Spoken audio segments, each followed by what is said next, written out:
नमस्कार साथियों, स्वागत है आप सभी का अनअकैडमी पर। मैं हूं अंकित अवस्थी। कैसे हैं आप? Very good evening.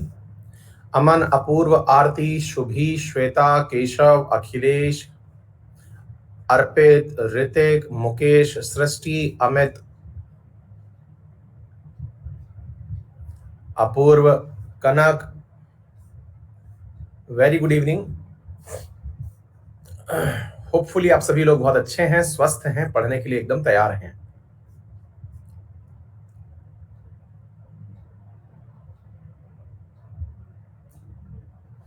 Amit Kumar, thank you so much बेटा। Very good evening. अच्छा शुभम का नाम रह गया। शुभम, रूपेश, साहब सिंह, रवि, काजल,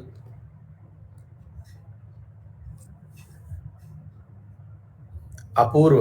बेटा कर चुका हूं ज्योग्राफी, आप उसको देख लीजिए, पुरानी वाली। नया वाला तो अभी कम से कम 5-6 महीने बाद आएगा। ठीक है, चलिए, बहुत ही बढ़िया है। स्वागत है आज के सेशन में।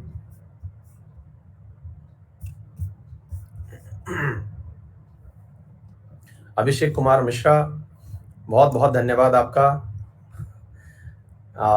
क्या दोबारा सब्सक्रिप्शन लेना चाहिए? बेटा जरूरत नहीं है तो क्यों लेना? मतलब आपका कोर्स खत्म हो चुका है, आपके पास प्रॉपर पीडीएफ है, सारी चीजें समझ ली, तो फिर क्यों लेना? आप प्रैक्टिस करो बढ़िया से, है ना।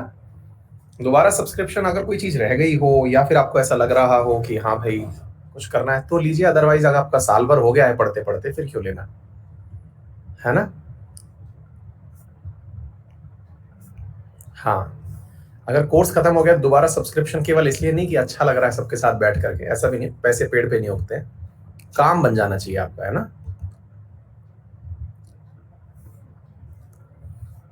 मधुर क्या लिख रहे हैं? सर मेरी सुनो, मैंने आपसे पढ़ के इजराइल पैलेस्टाइन कन्फ्लिक्ट पर डॉक्यूमेंट्री बनाई है। अच्छा, चलिए, बहुत ही अच्छी बात है मधुर, बहुत सारा आशीर्वाद बेटा आपको। शिखा लिख रही हैं, बहुत सारे लोगों के साथ बुरा हो रहा है, अच्छा नहीं लग रहा है, क्या करें? प्रकृति का सिद्धांत समझ करके इस घटना को लेना शुरू कर दो, क्योंकि अब हमारे हाथ में कुछ भी नहीं बचा है शिखा, है ना। और ये नेचर का सेल्फ एडजस्टमेंट है। सेल्फ एडजस्टमेंट है, जैसे होता है ना, कई बार अपन बैग में जब बहुत ज्यादा सामान भर लेते हैं तो फिर सामान को ठूंसना शुरू करते हैं कि अब तो सेट करना पड़ेगा। नेचर भी कुछ ऐसा ही कर रही है। नेचर इंसान के द्वारा जितने भी कहर बरपाए गए हैं उनको रीएडजस्ट कर रही है। अब नेचर का जो रीएडजस्टमेंट है थोड़ा सा दुखदाई होता है, लोगों को बुरा लगता है, लेकिन इसे केवल इतना समझा जाए कि ये डार्विन का मतलब थ्योरी ऑफ फिटेस्ट है, जो सर्वाइवल ऑफ फिटेस्ट है। जो बच जाएगा वो आगे सर्वाइव करके निकल जाएगा। और ये आज नहीं है, ये हमेशा होता आया है। और यहीं से आदमी को खुद की वैल्यू पता चलती है कि इंसान सोचता है कि उसने सब कुछ बनाया है, लेकिन नेचर कहती है कि ऐसा कुछ नहीं है। मैं जिस दिन चाहूंगी मेरे लिए तो एक जीव है मात्र, जैसे पेड़ है, जैसे चींटा चींटी है या कुछ भी है, वैसा इंसान है ना। और ये ज्यादा अच्छा है इंसान को यूनिवर्स में उसकी अहमियत बताना, क्योंकि इंसान कई बार यूनिवर्स का सबसे शक्तिशाली प्राणी होने का गुमान कर लेता है। उसको ये बताना कि हाँ भैया, तुम भी केवल इसके पात्र हो। जैसे एक पेड़ है, जैसे एक भैंस है, गाय है, ऐसे इंसान है। वो अपनी संख्या बढ़ाया जा रहा है, बाकियों को मारे जा रहा है, तो फिर नेचर उसे एडजस्ट कर रही है। बस इतना समझ के मस्त रहो, अपना ध्यान रखो, है ना। लोकेश सुबह 6:30, शाम 8:30। ऋषभ ऋषभ लिख रहे हैं, सर जैसा सुना था वैसे ही हैं आप। ये तो बिल्कुल वैसी वाली बात हो गई कि साहब ये तो लड़का ढूंढने गए थे, ये तो वैसा ही मिला जैसे सोच के टीचर के साथ आप वैसी वाली बातें सोच रहे हो, हाँ। बहुत बढ़िया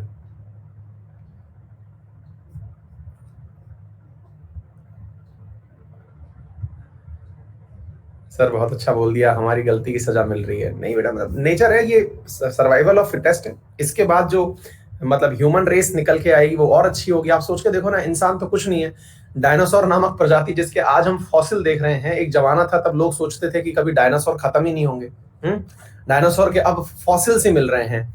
डायनासोर का मतलब एक जमाना था, कहते हैं ना, दौर था डायनासोर का, है, जिसमें आप जुरासिक पार्क जैसी मूवियां बनाते हैं। लेकिन आप आज देखते हैं कि उसके केवल फॉसिल मिल रहे हैं। तो नेचर को जो भी चीज परेशान करती है, नेचर उसे सेट कर देती है। मतलब मदर नेचर, गॉड नेचर, ये बहुत बड़ी चीज है। इंडस वैली सिविलाइजेशन जैसी सिविलाइजेशन जिसमें कि कोई भी फॉल्ट नहीं था, आज उसके केवल और केवल रेलिक्स मिलते हैं, वो भी खुदाई करने पर। नेचर हर किसी का एडजस्टमेंट करती है ना।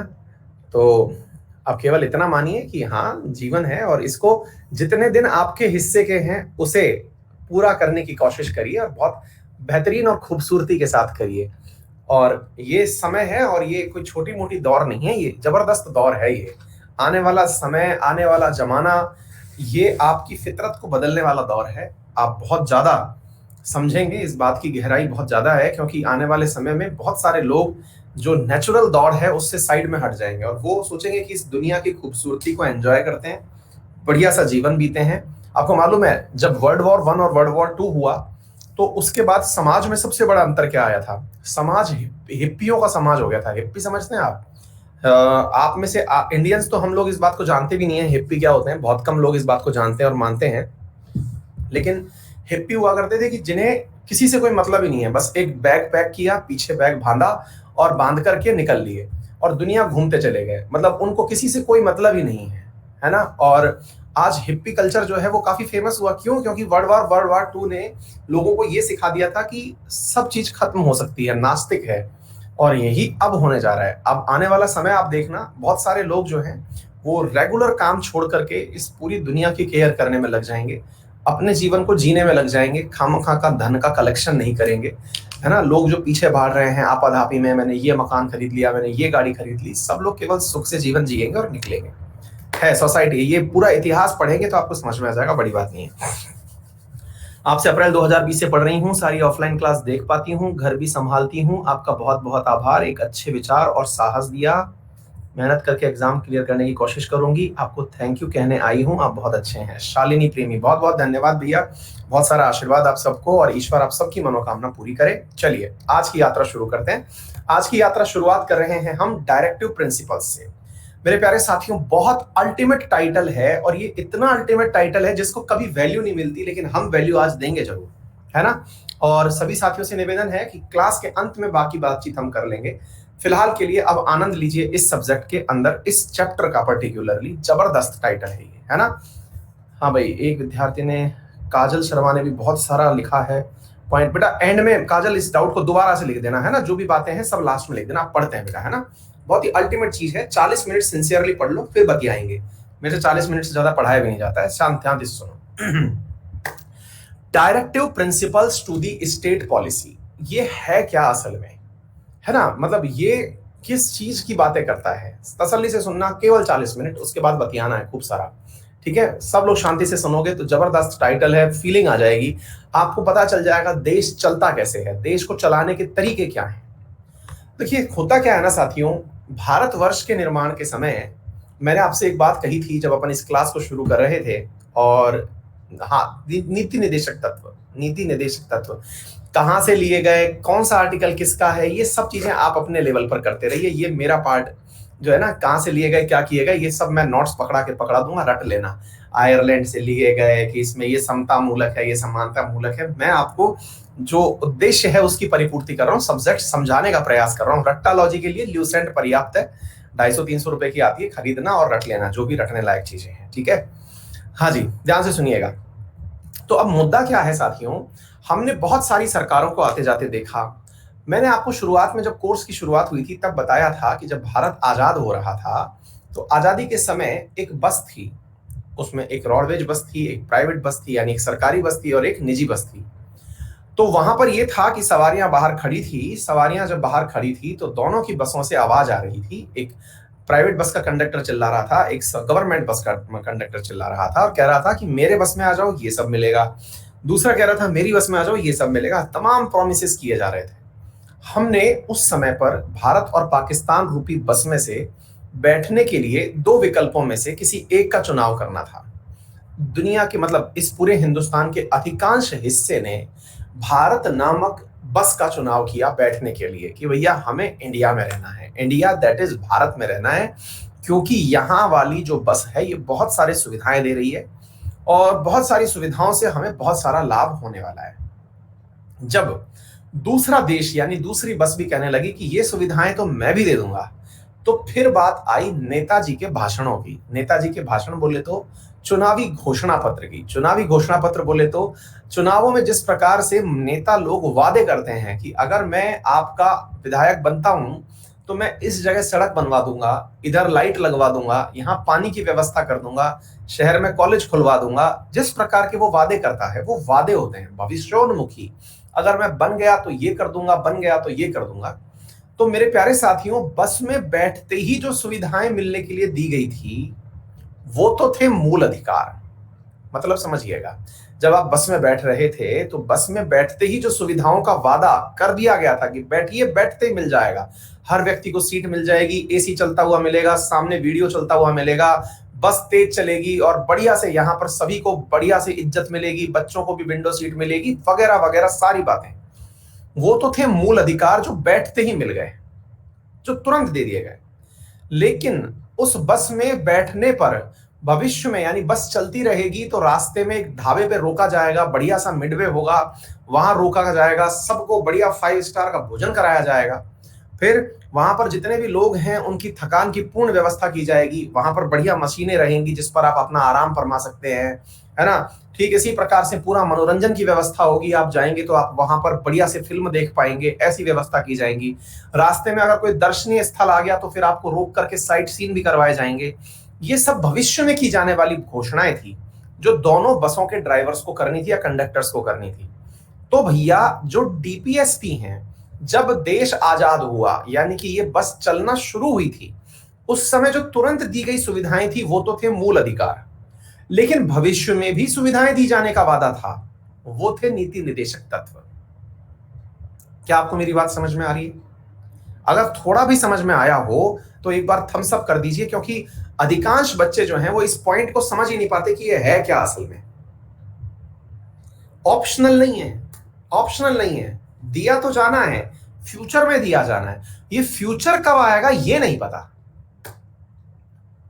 मतलब समझिएगा, देखिए इसीलिए मैं कहता हूं आपसे कि जो डायरेक्टिव प्रिंसिपल्स हैं, ये डायरेक्टिव प्रिंसिपल्स है बहुत अल्टीमेट चीज, लेकिन अल्टीमेट तभी है जब आप ये समझ पाए कि ये दिए कब जाने हैं। मतलब ये है कि ये भविष्य में दी जाने वाली चीजें हैं, लेकिन भविष्य कब आएगा ये नहीं पता। आपसे कहते हैं ना कई बार, क्या भैया कल हो जाएगा आपका ये काम, ये कल कब आएगा? क्योंकि जब आप कल खड़े होंगे यानी कि अगले दिन खड़े होंगे, तब फिर कोई कह देगा कल आ जाएगा। यानी कि ये कल जो है ये बहुत ही ज्यादा अनसर्टेन है। बिल्कुल वैसे ही डायरेक्टिव प्रिंसिपल्स भी बहुत ज्यादा अनसर्टेन हैं। जब संविधान निर्माता संविधान बना रहे थे ना, तो संविधान बनाते समय उनसे पूछा गया कि भैया इंडिया में रहने वालों को क्या मिलेगा? तो उन्होंने कहा कि इंडिया में रहने वालों को तुरंत तो मूल अधिकार दे रहे हैं।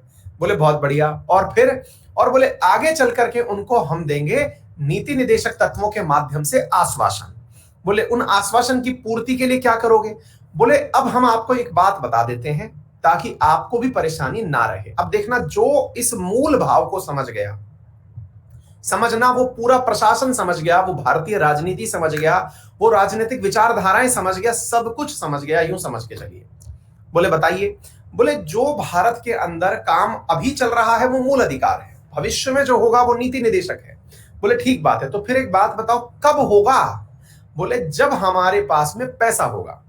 बोले अच्छा, तो बोले एक बात बताओ, एक प्रकार से तो आप कह ये रहे हो कि जो मूल अधिकार आज हैं वो, मतलब सॉरी, जो नीति निर्देशक तत्व आज हैं वो आने वाले समय में मूल अधिकार बन जाएंगे, क्योंकि अगर आपने उनको दे दिया तो मूल अधिकार बन जाएंगे।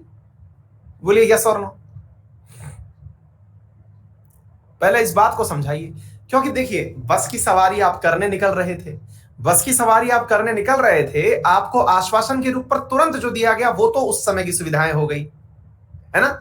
लेकिन एक सुविधा ये थी कि जो भविष्य में दी जाएगी, भविष्य में दी जाएगी और वो आपको मिलेगी जरूर।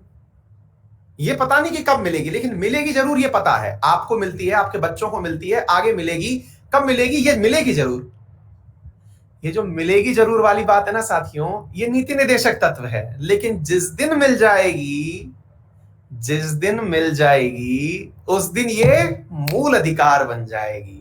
और देखिए बहुत सारे बच्चे इस बात को समझ गए कि भैया यही है आर्टिकल 21A, यही है आर्टिकल 21A जो हमें शिक्षा का अधिकार दिया है। वो असल में पहले नीति निदेशक तत्व था। बोलिए,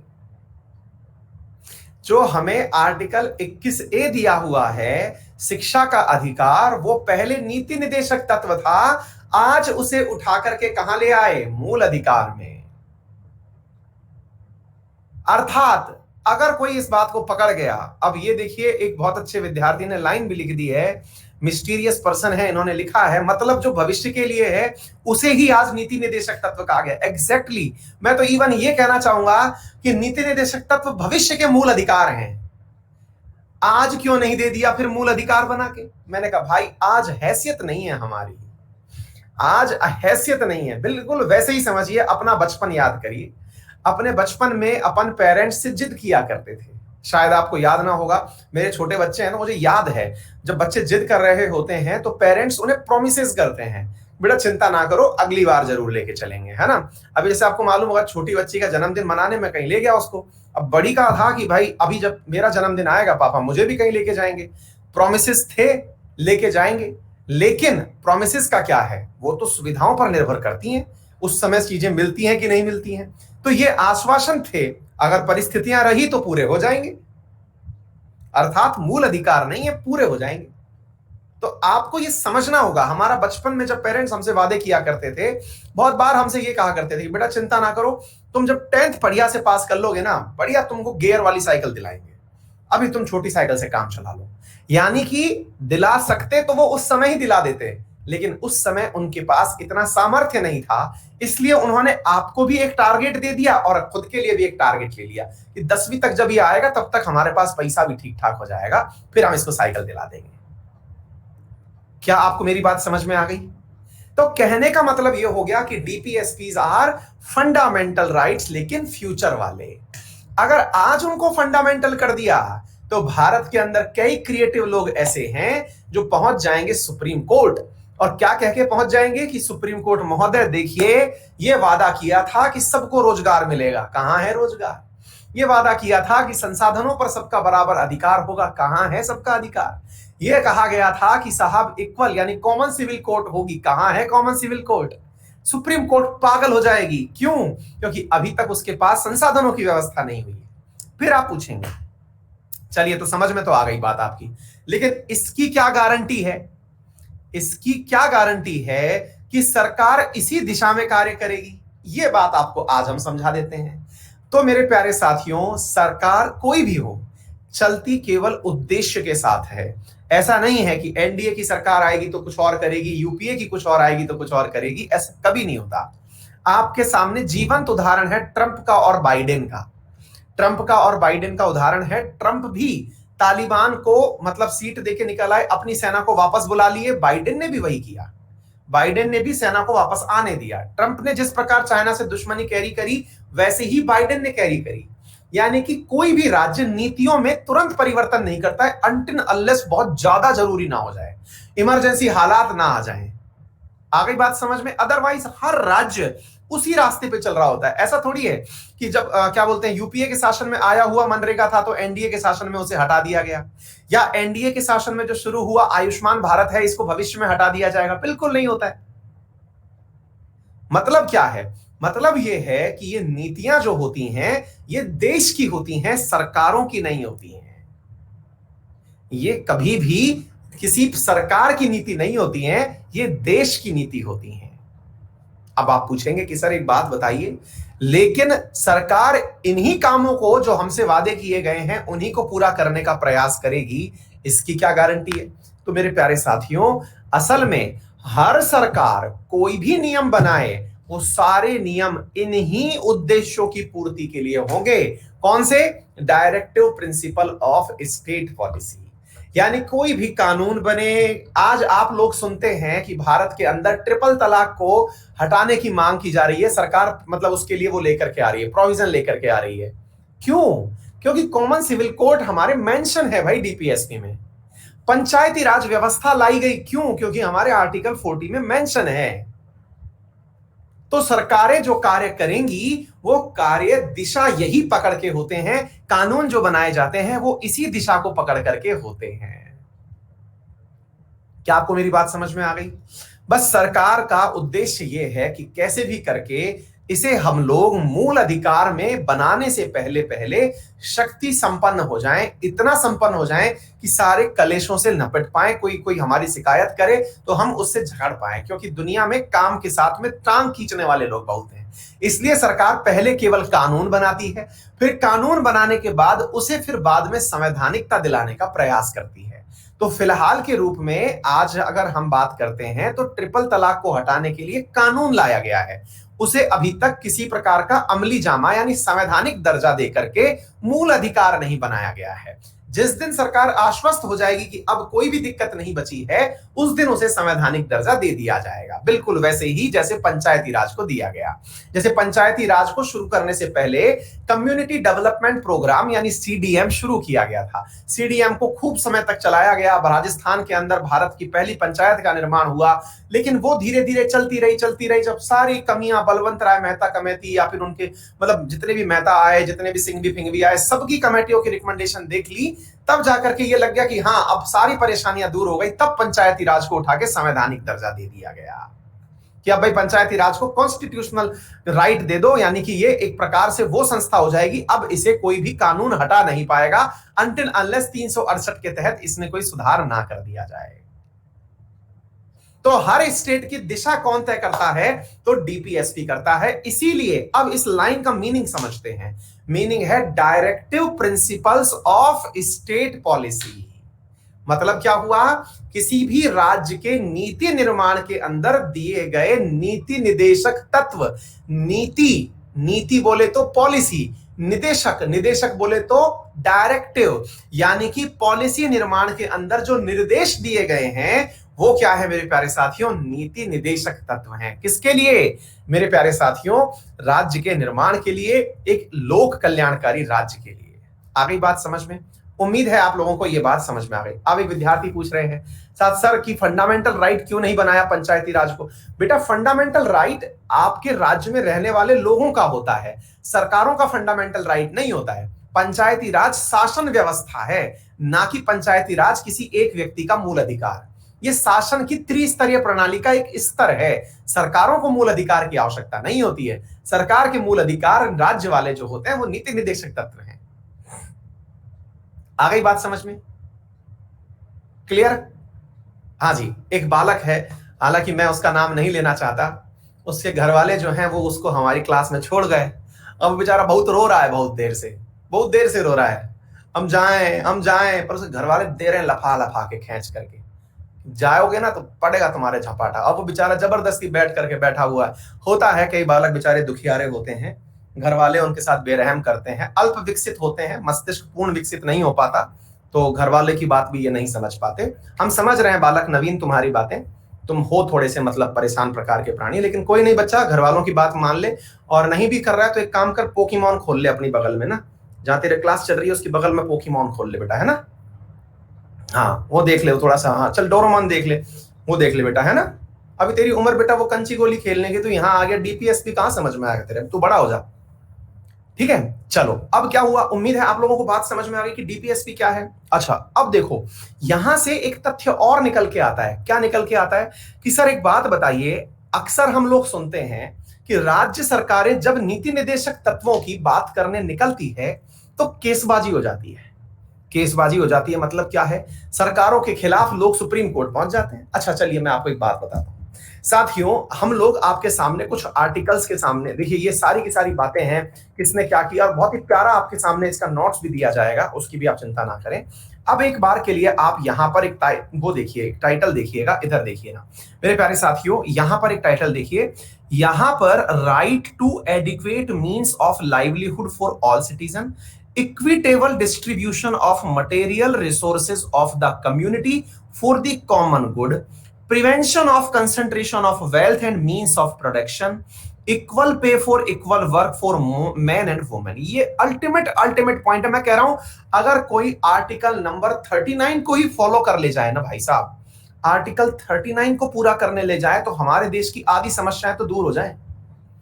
फिर आप पूछो कि सर कैसे, क्या है कहानी इसके अंतर्गत, अभी मैं आपको बताता हूं मेरे प्यारे साथियों।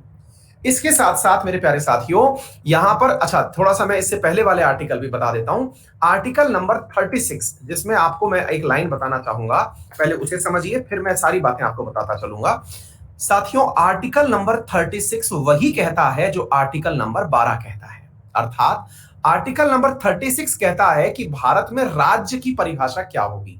एग्जैक्टली भारत में आर्टिकल नंबर 12 भी वही कहता है, राज्य की परिभाषा क्या होगी। और राज्य की परिभाषा मैं पहले भी आपको सिखा चुका हूं। क्या आपको मेरी बात समझ में आ गई?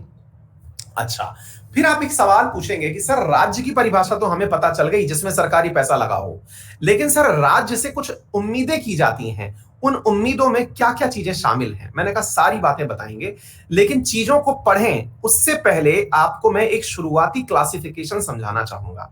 क्या है वो क्लासिफिकेशन? राज्य के नीति निदेशक तत्व 3 प्रकार की विचारधाराओं में बांट दिए जाते हैं। 3 प्रकार की विचारधाराओं में कौन कौन से? सामाजिक विचारधारा, गांधीयन विचारधारा और लिबरल इंटेलेक्चुअल प्रिंसिपल। आप में से अधिकांश विद्यार्थी जो हैं वो इन विचारधाराओं को याद करने में लगे रहते हैं। जैसे सोशलिस्ट प्रिंसिपल कौन कौन से होंगे तो उन्हें रटने में लगे रहे, फिर उसके बाद में गांधीवादी प्रिंसिपल कौन से हुए उन्हें रटने में लगे रहे, फिर लिबरल कौन से हुए उन्हें रटने में लगे रहे। मैं आप लोगों को आज ये समझाने का प्रयास करूंगा कि इन आर्टिकल्स को रटने से ज्यादा हम थोड़ा समझने का प्रयास करते हैं। कैसे समझना है आइए मैं आपको बताता हूं। मेरे प्यारे साथियों इधर सुनिएगा और बहुत ही अल्टीमेट तरीके से समझने का प्रयास कीजिएगा। तीनों पहले विचारधाराएं समझते हैं, और यहां पर विचारधाराओं को जब हम समझ लेंगे तो आर्टिकल अपने आप हमारे दिमाग में चले आएंगे। क्लियर? अच्छा, तीनों विचारधाराओं को पहले हम समझ लेते हैं। जब हमको ये समझ में आ जाएगा उसके बाद में हमें, हाँ क्लियर, हाँ भाई, पहले हम लोग पहले विचारधाराओं को समझ लेते हैं। जब हमको विचारधाराएं समझ में आ जाएंगी तब हम आर्टिकल्स को एक एक करके याद करना शुरू कर देंगे। ठीक है, चलिए पहले विचारधारा की बात कर लेते हैं। साथियों सबसे पहले मैंने आप लोगों को एक विचारधारा बताई, दैट इज समाजवादी विचारधारा। समाजवादी क्या होती है विचारधारा? यदि आपको याद हो तो जब मैंने आपको शुरुआत में प्रियम्बल पढ़ाया था, हाँ, अब इसने एक सवाल पूछा और पता है हम क्या करेंगे?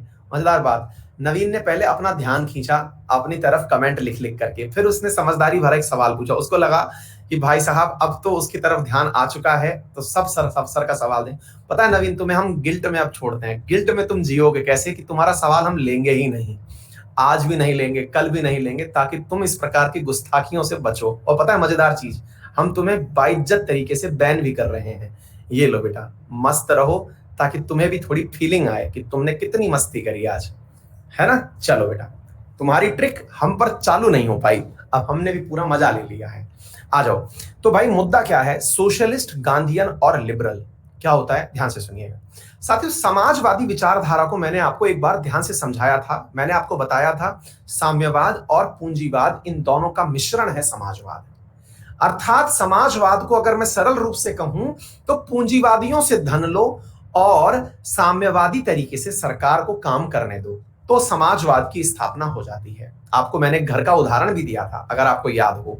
जो विद्यार्थी नए जुड़े हैं, शुरुआती क्लास पॉलिटी की देख लें, वहां पर आपको समझ में भी आ जाएगा क्या है। जरा ध्यान से सुनिएगा। मैंने आपसे कहा था कि समाजवाद की जब स्थापना की गई, पहले तीनों प्रिंसिपल समझ लो। जब ये तीनों प्रिंसिपल समझ में आ जाएंगे ना, तो आपको ये टेंशन नहीं रहेगी। और मैं आपको ये करके दिखाऊंगा, रिहर्सल करके दिखाऊंगा। मैं आपको आर्टिकल बोलूंगा, आप खुद बता देंगे कि ये लिबरल है। फिर मैं आपको आर्टिकल बोलूंगा, आप खुद कह देंगे अच्छा ये तो सर वो है गांधीयन है। फिर आप कह देंगे सर ये तो सोशल है। आप कर पाएंगे, लेकिन उससे पहले थोड़ा विचारधाराओं को समझ लेते हैं हल्का हल्का सा। याद है मैंने आपको कहा था कि एक घर है, उस घर के अंदर टीवी लगी है, घर के अंदर बच्चे बूढ़े सब बैठे हुए हैं, किचन के अंदर सामान भरा हुआ है। मैडम ने खाना बनाया, मैडम गई और खाना बना करके ले आई। मैडम अगर खुद बना करके खुद से खा ली तो ये पूंजीवादी विचारधारा है। मैडम खुद बना करके खाना लेकर के आई और सबको बराबर बांट दिया, तो ये साम्यवादी विचारधारा है। याद है किचन थ्योरी अगर याद हो, मैडम ने खुद बनाया खुद खा लिया, पूंजीवादी विचारधारा। अगर मैडम ने खुद बनाया सब में बांट दिया, साम्यवादी विचारधारा। और अगर मैडम से सरकार ने कट ले लिया कि मैडम जी 20% हिस्सा आपके भोजन का यहां दे जाओ, बाकी बढ़िया से अपना भोजन खाओ, बोले तो बोले ये जो 20% आप भोजन लेके जाओगी ना, छोड़ के जाओगी, इसे हम इनमें बांट देंगे। जो बच्चे हैं, जो अपना भोजन नहीं बना सकते, या फिर जो आश्रित हैं, जो भोजन के लिए किसी पर डिपेंडेंट हैं, उन्हें हम आपका ये वाला हिस्सा बांट देंगे। ये कौन सी विचारधारा है? समाजवादी विचारधारा। तो समाजवादी विचारधारा में क्या किया जाता है? समाज का ध्यान रखा जाता है, क्योंकि समाज अकेली मैडम जी से मिलकर के नहीं बना है। मैडम जी के अलावा समाज के अंदर बहुत सारे वर्ग हैं, बच्चे भी हैं, महिलाएं भी हैं, बुजुर्ग भी हैं, है ना। समाज के बहुत सारे वर्ग हैं, बूढ़े भी हैं, अमीर भी हैं, गरीब भी हैं, सब प्रकार के लोग हैं समाजवादी विचारधारा के अंदर। आ गई बात समझ में? तो जब समाज में इतने प्रकार के लोग हैं, तो उनके बीच में सरकार का कार्य क्या है? तो हमें समझ में आया कि सरकार सबका ध्यान रख रही है समाजवादी विचारधारा के अंदर। क्या इसका और कोई अल्टरनेटिव हो सकता है? बिल्कुल हो सकता है। इसका सबसे अच्छा अल्टरनेटिव तो साम्यवाद था, जिसमें यह था कि पूरा की पूरा मैडम जी का 20% ही क्यों, 100% खाना जो है सब में बांट दिया जाए। लेकिन उसकी मुसीबत यह थी कि मैडम जी अगली बार अच्छा खाना नहीं बनाती। वो ये सोचती कि मैं क्यों करूं, जब सब में ही बंटना है, जिसको बना है वो खाए। तो इसलिए ऐसी स्थिति में जिनके पास टैलेंट है, यानी कि जो देश का टैलेंट है, उसे बरकरार बनाए रखने के लिए क्या किया जाता है मेरे प्यारे साथियों? संसाधनों का समान बंटवारे के स्थान पर संसाधनों का उपयोग करने के लिए बुद्धिजीवियों को स्थान दिया जाता है, और उनके पास से सामान को सरकार के द्वारा अन्य में बांट दिया जाता है।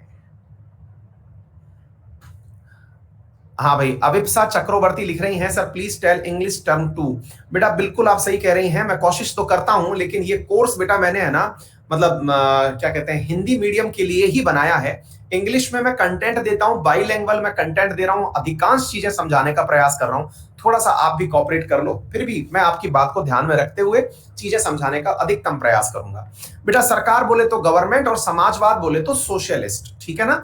3 प्रकार की विचारधाराएं थी, सोशलिस्ट, कम्युनिस्ट एंड कैपिटलिस्ट। अगर मैडम जी खुद बना के खाना खा रही थी, दैट इज कैपिटलिज्म। अगर मैडम जी ने पूरा खाना सब में बराबर बांट दिया, दैट इज कम्युनिज्म। और मैडम जी ने 20% अपना कट सरकार को एज ए टैक्स दे दिया, दैट इज सोशलिज्म। क्लियर हो गया? अच्छा, अब आगे की बात सुनते हैं साथियों।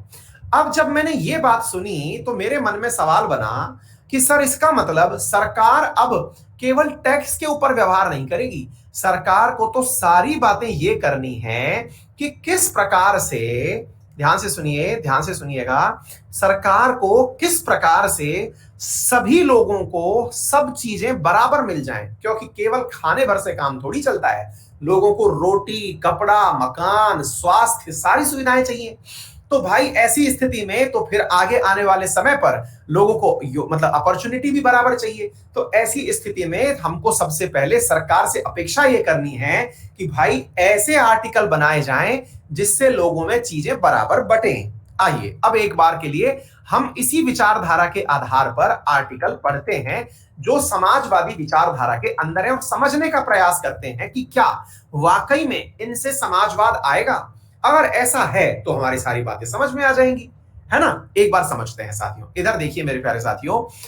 आर्टिकल 38 कहता है, state to secure a social order for the promotion of welfare of the people. सरकार को लोक कल्याण के लिए कार्य करना चाहिए। हाँ भाई, क्या इसमें कहीं से भी ऐसी फीलिंग आ रही है कि लोगों को, मतलब पूंजीवादियों को प्रमोट करना चाहिए, या फिर इसमें कहीं से भी ऐसी फीलिंग आ रही है कि भाई ये साम्यवाद को प्रमोट करना चाहिए? साफ साफ लग रहा है कि सर आप कहना चाह रहे हो लोक कल्याण, लोक के अंदर सब आते हैं, समाज का कल्याण नाम से ही पता चल रहा है सर। अच्छा दूसरी बात सुनिए, द स्टेट टू मिनिमाइज, ध्यान से सुनिएगा, बहुत ही अल्टीमेट लाइन है, जो इसकी गहराई समझ गया उसको आनंद आ जाएगा। State to minimize inequality in income. देखिए आप में से कईयों को जिस प्रकार कवि संगठनों में, कवि सम्मेलनों में आनंद आता है ना, बुद्धिजीवियों को पढ़ाई के अंदर ऐसा ही आनंद आता है, क्योंकि शब्दों का गेम होता है सारा की सारा, और आपको भी यही मजा आएगा। देखिए इधर, state to minimize inequality in income, ये नहीं कहा गया है स्टेट टू, मतलब क्या कहते हैं ना, कैंसिल और अबॉलिश, ऐसा कोई भी शब्द नहीं लिखा है। सरकार से यह उम्मीद नहीं की गई है कि वो खत्म कर दे। तो क्या लिखा है? कम कर दो, कम से कम करने का प्रयास करो असमानता। यानी कि हमारे उद्देश्यों में ही नहीं है कि हम असमानता खत्म करें, यानी कि कभी भी देश से अपेक्षा मत रखना कि असमानता खत्म होगी। आ गई बात समझ में? आज आप जो ये नियम पढ़ते हो ना कि भारत के अंदर 90% संसाधनों पर 10% लोगों का हक है, भाई हमारे नीति निर्देशक तत्वों में संविधान निर्माताओं ने यह हक दिया है। बस सरकारें प्रयास ये कर सकती हैं कि उन लोगों का अपलिफ्टमेंट थोड़ा ठीक ठाक तरीके से करे। क्या आपको बात समझ में आ रही है? अच्छा, status, minimize inequality in income, status, facility and opportunity. कैसे? आज आप गांव में चले जाइए, गांव में भी इंटरनेट की सुविधा है। अब आप पूछेंगे सर इंटरनेट तो मेरे पास भी है। बिल्कुल सही है। अनअकैडमी वाले कहते हैं मेरे पास भी है, इन्फोसिस वाले कहते हैं हमारे पास भी है। तो भैया देख लो, इन्फोसिस जो भारत की टॉप 3 कंपनी में आती है उसके पास भी इंटरनेट है, और एक गांव देहात में जहां केवल पंचायत के अंदर एक बल्ब जल रहा है, जो आपने एक वेब सीरीज भी आई थी अगर आपने देखी हो अमेजन पे, तो जिसमें जीतू भैया हमारे अलवर वाले एक्टिंग कर रहे हैं, उसमें भी उनके पास इंटरनेट था। तो इंटरनेट तो भैया वहां भी था और इन्फोसिस के ऑफिस में भी था। ये लीजिए, यानी कि आपको इनइक्वालिटी खत्म करनी है ना, इंटरनेट पहुंचा दिया। और भारत के अंदर तो चल ही रहा है ऑप्टिकल फाइबर नेशनल मिशन, पहुंचाएंगे सबके पास में।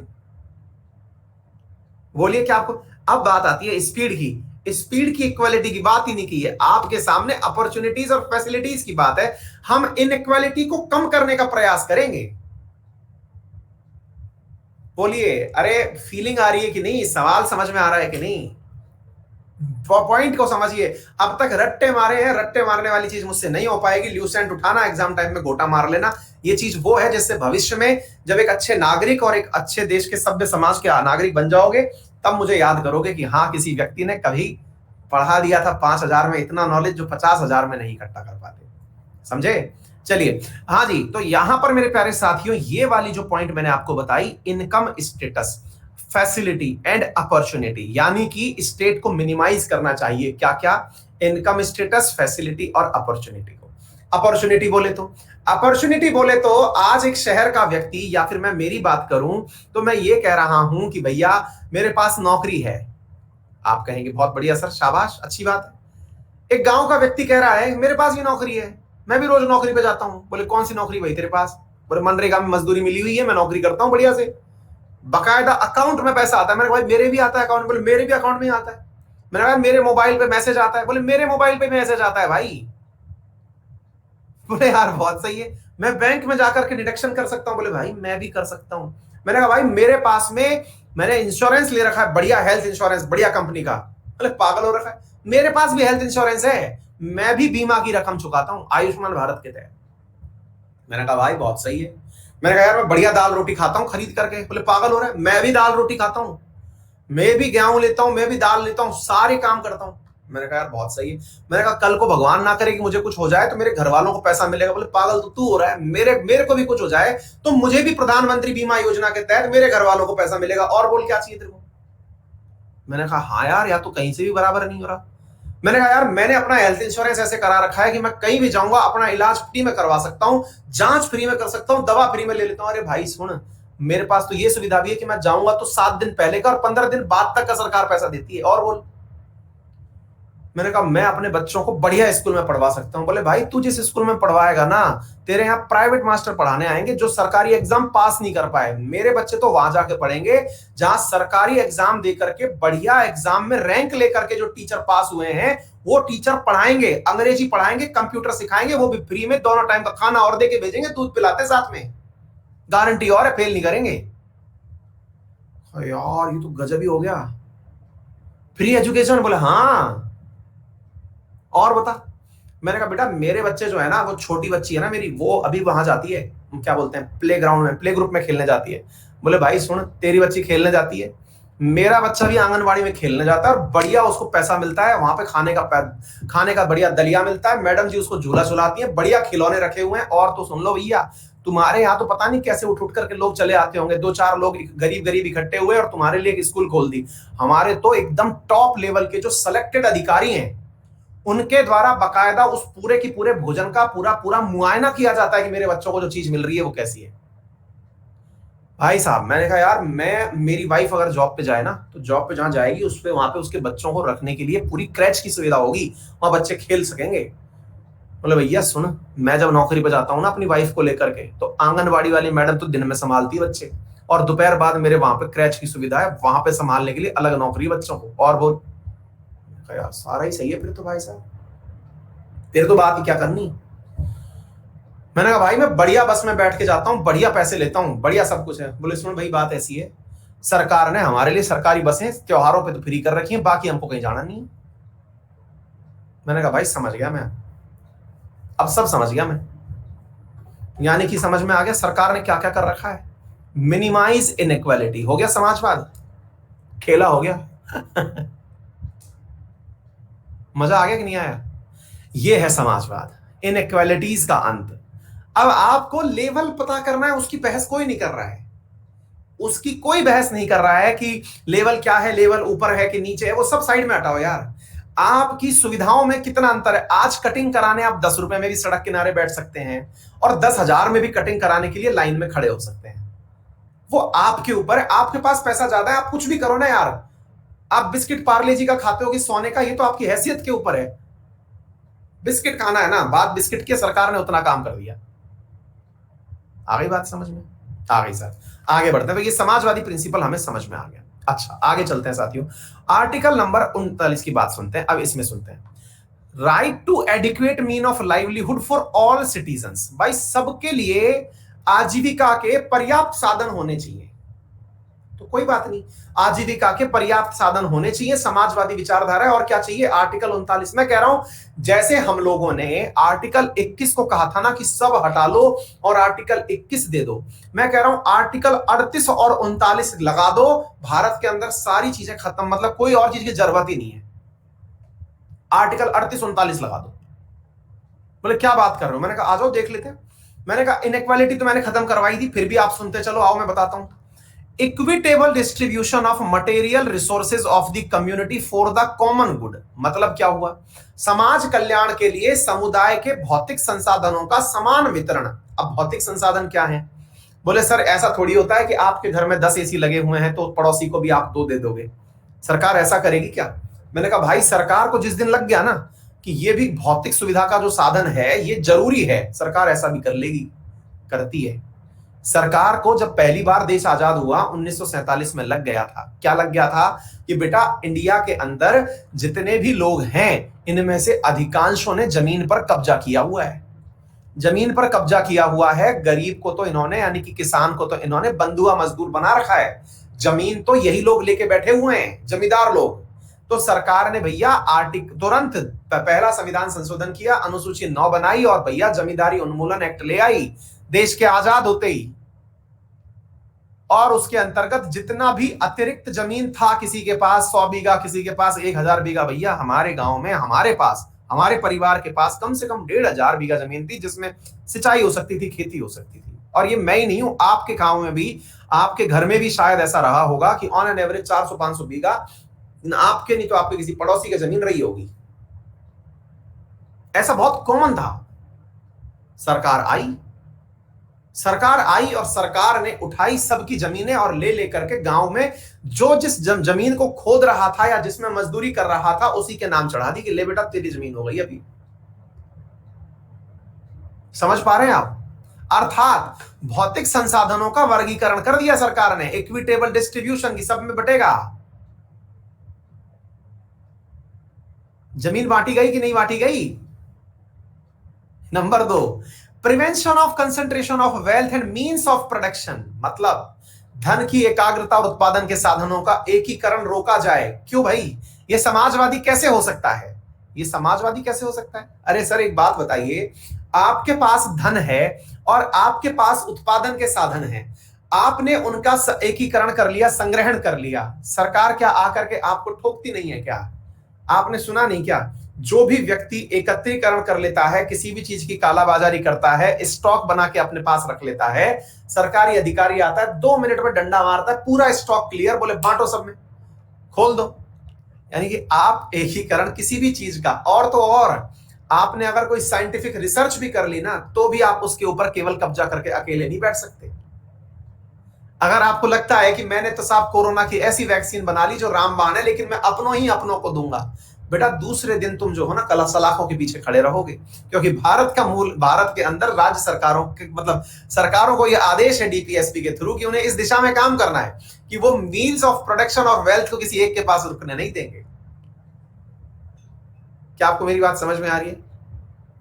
ठीक इसी प्रकार से equal pay for equal work for man and woman, महिलाओं और पुरुषों को काम के लिए समान वेतन, समान काम के लिए समान वेतन। अगर मैडम 8 घंटे पढ़ा रही हैं और सर अगर 8 घंटे पढ़ा रहे हैं तो दोनों की तनख्वाहें बराबर हो, यह समाजवाद के अंदर ही तो हो सकता है सब। समाजवाद का मतलब समाज के अंदर जब कोई डिफरेंसेस ना हो, सबके बराबर हित की बात करें, तभी तो यह समाजवादी प्रिंसिपल है। और जहां जहां ऐसा नहीं है वहां पर करने का प्रयास जारी है, क्योंकि स्टेट से कहा गया है कि वो ऐसा इंश्योर करे कि भविष्य में ऐसा हो जाए।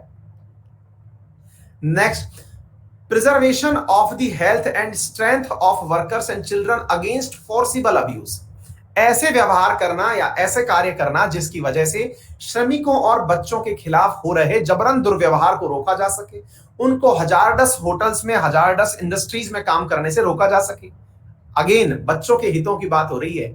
समाज के अंदर मैंने आपको इस उदाहरण से समझाया था, कहा गया मेरा उदाहरण ये रहा कि इस समाज के अंदर बच्चे भी होते हैं, बच्चों के हितों का भी ध्यान रखे तो मेरे प्यारे साथियों वो सब क्या है, वो सब कार्य किसके अंतर्गत आता है, बच्चों के लिए। अब आप में से कई बच्चे पूछेंगे कि सर महिलाओं के लिए ऐसी सुविधाएं है क्या सरकार? अरे भैया, महिलाओं के लिए जो प्रसव के समय आर्टिकल 42 अलग से बनाया गया कि जब महिला प्रेग्नेंट है उस समय भी उसे रोजगार दिया जाएगा, तनख्वाह में कटौती नहीं की जा सकती, उसे पे विद लीव दी जाएगी, है ना। और आर्टिकल 42 बकायदा इस चीज के लिए बनाया गया।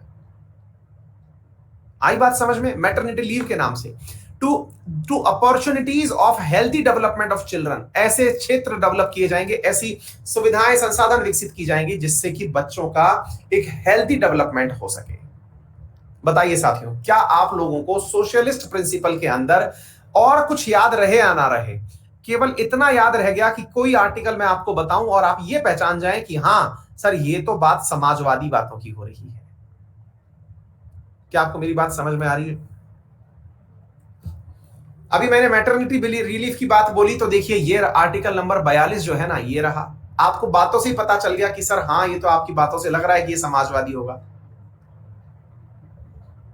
फिलहाल के लिए यहीं रोकना पड़ेगा, फिर आगे चलेंगे कल, ठीक है। तो उम्मीद है कि आज थोड़ा थोड़ा फील आया होगा कि क्या चीज है इसके अंतर्गत। डीपीएसपी को पढ़ेंगे 2 दिन के अंदर, होपफुली प्रयास करेंगे खत्म हो जाए, नहीं तो 1 दिन और लगा देंगे। हाँ जी, समय बहुत जल्दी खत्म हो जाता है।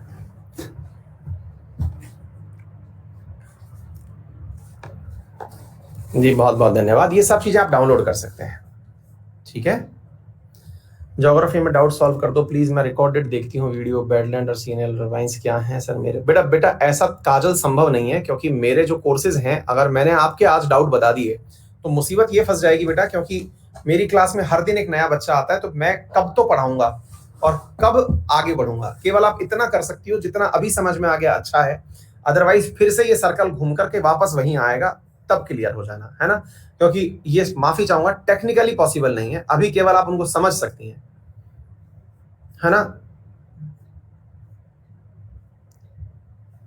लोगों को कॉन्स्टिट्यूशन में आनंद आने लग गया है। अक्षय धन्यवाद बेटा, धन्यवाद।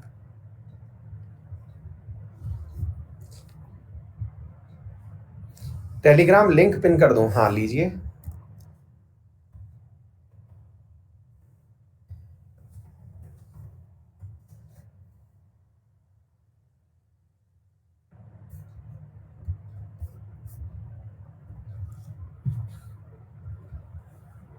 ओम प्रकाश, उसके लिए और बुक्स फॉलो करनी पड़ती हैं।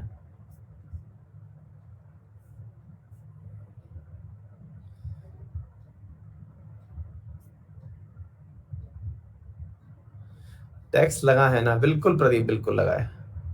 Debashish thank you. बेटा जो भी नए विद्यार्थी हैं उनको बता दूं कि ये सारा कंटेंट डाउनलोड हो जाएगा, बगल में 3 बिंदियां दी हुई हैं, उनको दे दीजिए, दबा दीजिए, पूरा कंटेंट वहां से डाउनलोड हो जाएगा। जय श्री सेन थैंक यू भैया। हाँ अमित कुमार दास सही कह रहे हो, काश ऐसा हो जाए।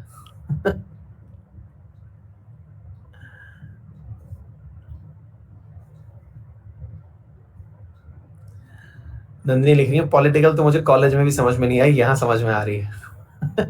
एक विद्यार्थी पद्मश्री दिला रहे हैं, सही है। खास किसी के मुंह में भगवान सरस्वती खुद विराजमान हो जाए, काम ऐसा हो जाए। पूजा थैंक यू सो मच बेटा। ललिता बेटा 21 मई से तो पहले खत्म नहीं हो पाएगा, टाइम लगेगा।